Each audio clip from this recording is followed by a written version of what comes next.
शं वरुणः शन्नो भवत्पर्यमा शन्न इन्द्रो बृहस्पतिः शन्नो विष्णुरुक्रमः ॐ शान्ति शान्ति शान्तिः।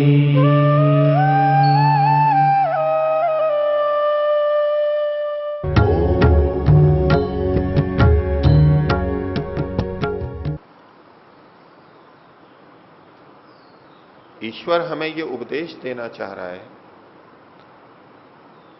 कि जो भी धन हमने प्राप्त किया है, गुण प्राप्त किए हैं, उनको रई की दृष्टि से देखो। उनमें देने का भाव भी सदा बना रहे। धन ऐश्वर्यों की प्राप्ति, गुणों की प्राप्ति बिना देने के भाव से भी की जा सकती है। उसके लिए प्रयत्न किया जा सकता है।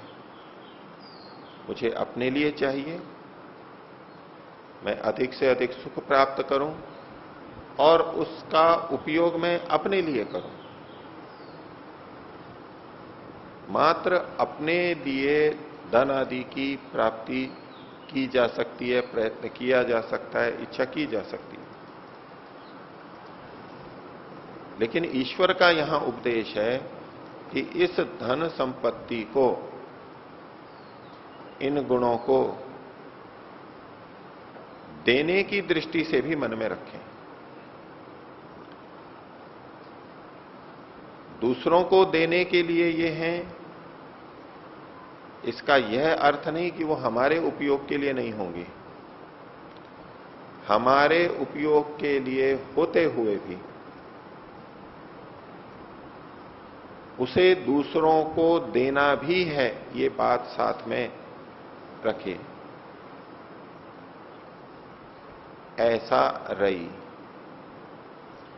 और इस रई को हमने किससे प्राप्त किया है? तो अग्निना, अग्नि के द्वारा प्राप्त किया है। यहां प्रसंग में अग्नि परमात्मा है। हमने जितने भी गुण प्राप्त किए हैं, धन ऐश्वर्य प्राप्त किए हैं, उसमें हमें सदा ये स्मरण रहे, ये परमात्मा की सहायता से प्राप्त हुए हैं।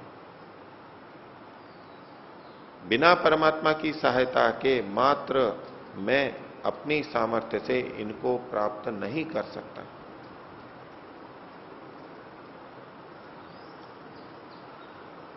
और अन्यों की सहायता के बिना भी मैं इसे प्राप्त नहीं कर सकता। अन्यों का प्रत्यक्ष परोक्ष सहयोग इन सब में है। तो जो धन संपत्ति, गुण मैंने प्राप्त किए हैं, मुझे प्राप्त करने हैं, उसमें अन्यों का भी अंश छिपा हुआ है। अन्यों के सहयोग से मैं इसे प्राप्त कर सका हूं, तो जो प्राप्ति हुई है इसमें अन्यों की भी सहभागिता अवश्य हो। अन्यों को भी देना है। और चूंकि इसमें परमात्मा की भी सहभागिता है, इसलिए परमात्मा की इच्छा के अनुरूप इसे हमें श्रेष्ठ कार्यों में, धर्म के कार्यों में प्रदान भी करना है। जिन अन्य मनुष्यों से हमें सहयोग मिला है, जिन अन्य प्राणियों से हमें इस धन संपत्ति को बढ़ाने में, सुख सुविधा प्राप्त करने में सहयोग मिला है, उनका हित तो हमें करना ही है। वो ले सकते हैं, वो प्राप्त कर सकते हैं, उनको आवश्यकता है। लेकिन परमात्मा को हमारे से, इनमें से किसी की भी आवश्यकता नहीं है। उसके पास कोई न्यूनता नहीं है। इसलिए उसका सहयोग पाकर के भी हम उसे कुछ दे नहीं सकते, और वो चाहता भी नहीं है। अपने लिए परमात्मा कुछ नहीं चाहता, किंतु परमात्मा अन्यों के लिए तो चाहता है। परमात्मा का सहयोग हमें मिला तो परमात्मा की इच्छा अनुसार उस धन का, उन गुणों का उपयोग, दान हम उन लोगों के लिए कर दें जिनके लिए परमात्मा ये दान दिलवाना चाहता है। इस दृष्टि से हम परमात्मा के सहयोग का प्रतिफल, परमात्मा के सहयोग के अनुरूप व्यवहार करेंगे। तो अग्निना रईम अश्नवत, हमने धन को प्राप्त किया है, ये प्रत्यक्ष है, गुणों को प्राप्त किया है, लेकिन ये गुण और धर्म दूसरों के लिए भी हैं, क्योंकि दूसरों का सहयोग मिला है और परमात्मा का सहयोग मिला है। परमात्मा चाहता है कि ये अन्यों के लिए भी काम में आए, दूसरों को हम प्रदान करें। तो आर्य की ये विनय, ये विनम्रता मन में रहे, मानव मात्र के मन में ये रहे कि मैंने ये धन अग्नि की सहायता से, परमात्मा की सहायता से प्राप्त किया है और इसे मुझे दूसरों को देना है और परमात्मा की इच्छा अनुसार भी दूसरों को देना है। अग्निना रईम अश्नवत।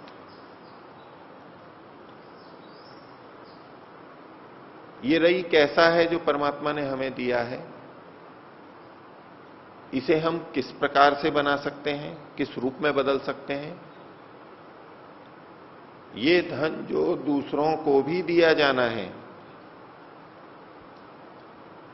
दूसरों को देने से हमारा धन कम होगा, ये पहली प्रतीति हमें होती है।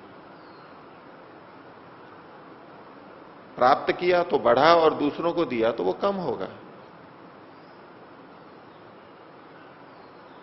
तो उसके लिए परमात्मा हमें बता रहा है कि मेरे द्वारा जो धन दिया गया और वो अगर दूसरों के लिए लगता है, दूसरों को देने वाला भी बनता है, तो ये धन कैसा होगा?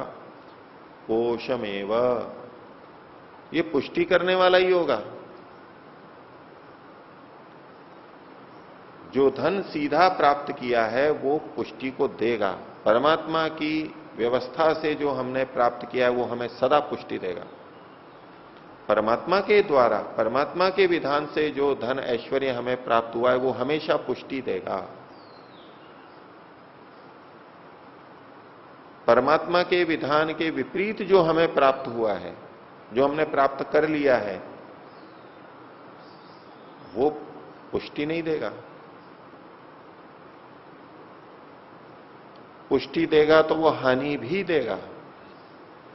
परमात्मा के द्वारा जो प्राप्त हुआ है, परमात्मा के विधान से प्राप्त हुआ है, वो तो पोषम एव, पुष्टि ही देगा, अपुष्टि या हानि कभी नहीं देगा।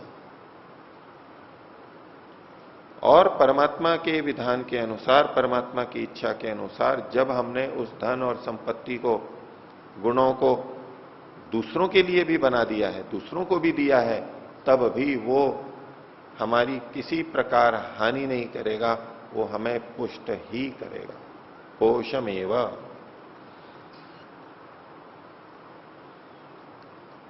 दूसरों को देने से वो धन कैसे पुष्ट होगा, हमारी पुष्टि कैसे करेगा?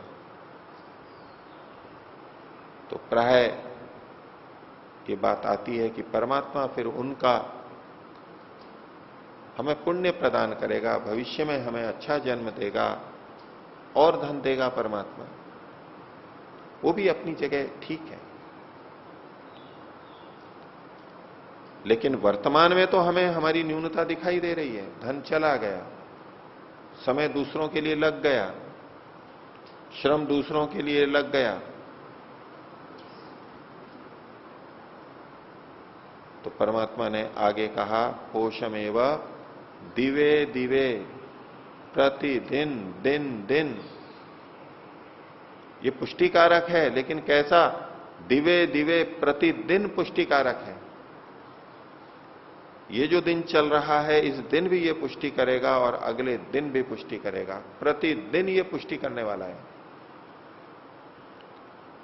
आज पुष्टि न करता हो, भविष्य में पुष्टि करेगा, ऐसा नहीं।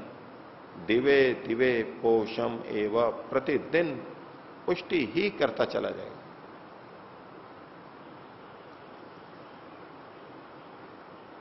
ये पुष्टि बाह्य रूप में भी होती है और आंतरिक रूप में भी होती है। बाहर का रूप हो सकता है कुछ, बैंक का खाता कम दिखाता हो, लेकिन पुष्टि अंदर की भी होती है। बाहर की पुष्टि हो गई और अंदर की पुष्टि नहीं हुई तो व्यक्ति अपने को खोखला समझता है, आधारहीन समझता है, उसे सुख नहीं मिलेगा। दूसरों को देने से अंदर भी पुष्टि होती है। भविष्य में परमात्मा की ओर से हमें पुण्य का फल मिलेगा, लेकिन आंतरिक पुष्टि तो अभी ही मन को मिल रही है, अभी ही प्राप्त हो रही है। अंदर संतोष मिलता है, सुख मिलता है, आत्मवत व्यवहार होता है, दूसरे के लिए हम विचारते हैं, अहंकार की न्यूनता होती है, विनम्रता आती है।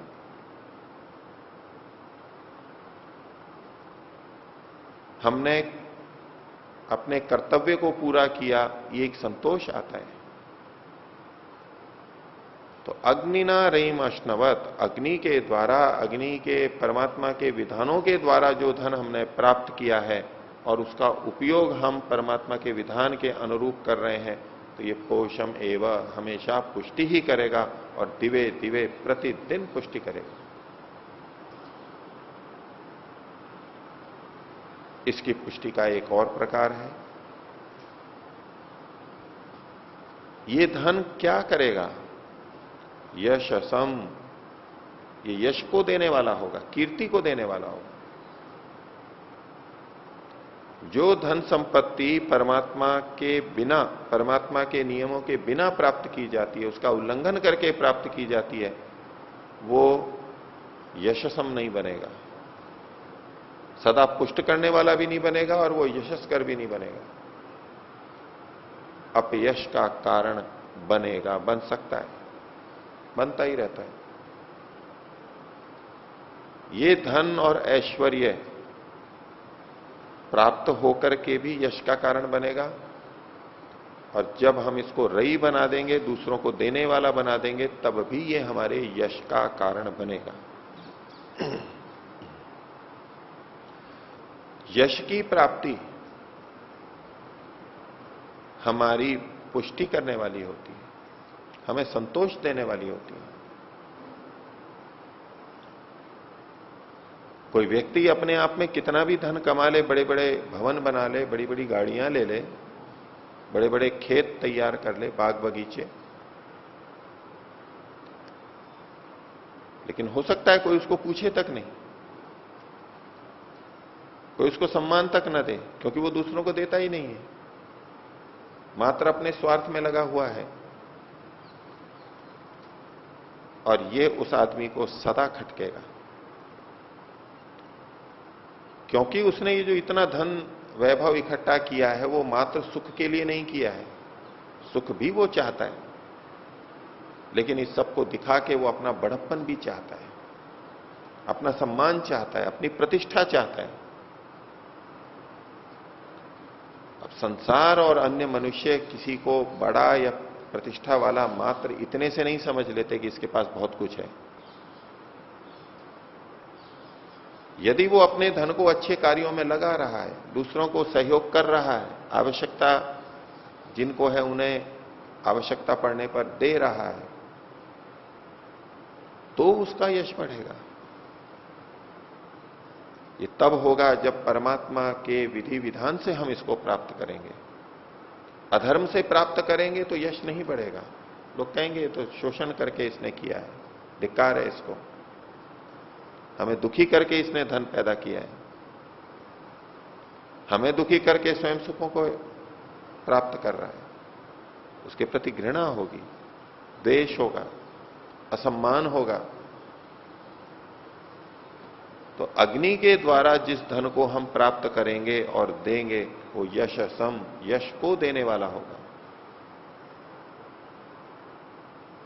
और आगे कहा वीरवत्तमम,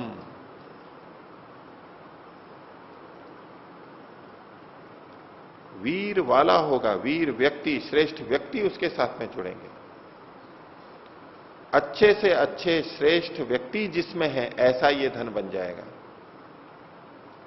उसके वीरों का सहयोग मिलेगा, बलवानों का सहयोग मिलेगा, उसकी रक्षा होगी। यदि धन संपत्ति बढ़ा ली जाए तो उसकी सुरक्षा का भय साथ में जुड़ ही जाता है। कब कोई न्याय या अन्याय पूर्वक उसको छीन लेगा, उसकी रक्षा कैसे होगी, डर बना रहता है। कोई व्यक्ति धन दे करके, वेतन दे के कुछ सुरक्षा कर्मियों को भी रख ले और दूसरों का सहयोग नहीं कर रहा है तो भी उसको डर बना रहेगा। कब आसपास की जनता में विद्रोह हो जाए जिनका मैंने शोषण किया है, कितनी सुरक्षा करेगा, कितने लोगों को लगाएगा। लेकिन यदि हमारा धन उचित रीति से आ रहा है, उसे अच्छी जगह लगाया जा रहा है, तो हमारे उस धन की रक्षा करने वाले समाज में स्वतः आ जाएंगे। लोग चाहेंगे कि इसकी रक्षा हो ताकि समाज का हित होता रहे। श्रेष्ठ वीरों से युक्त वो हो जाएगा, उसकी रक्षा के लिए बलिदान करने वाले व्यक्ति मिल जाएंगे, क्योंकि उन्हें उसमें अपनी जीवन की सार्थकता दिखाई देने लगेगी। नहीं, ये धन अच्छे कामों में लग रहा है, अच्छी रीति से आ रहा है, किसी का शोषण नहीं कर रहा है, तो उसको सहयोग देने वाले बहुत व्यक्ति मिल जाएंगे। इससे वीर पुरुषों की प्राप्ति होती है। जहां गलत तरीके से धन कमाया जाता है, बहुत अधिक शोषण से, और वहां पर कोई सुरक्षा कर्मी रख भी लिए जाते हैं, तो अनेक बार यह हो जाता है वही सुरक्षा कर्मी उसको मार के और छीन लेते हैं धन, सब कुछ छिन जाता है। उसके अंगरक्षक ही उसको मार देते हैं और स्वामी बन बैठते हैं। ये सब बातें हो सकती हैं, ये सब आशंकाएं वहां पर बनी रहती हैं। तो ईश्वर का उपदेश इसके अंदर आया मंत्र में कि आर्य को, श्रेष्ठ को, धार्मिक को ये समझना चाहिए कि मैंने जो धन प्राप्त किया है वो परमात्मा की सहायता से प्राप्त किया है। उसके आदेश के अनुरूप हमें धन को प्राप्त करना है, उसके सहयोग से प्राप्त करना है और उसका अन्यों के लिए उपयोग करना है। तो निश्चित रूप से ये धन हमारे लिए प्रतिदिन पुष्टिकारक होगा, हमारे यश को बढ़ाने वाला होगा,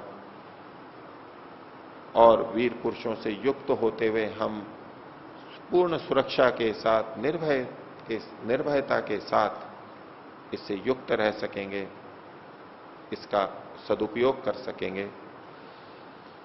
आज के मंत्र की भावना को रखते हुए, ईश्वर के उपदेश को मन में रखते हुए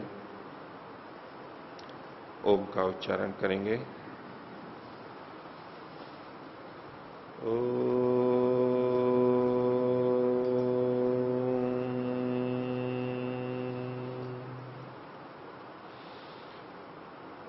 ओ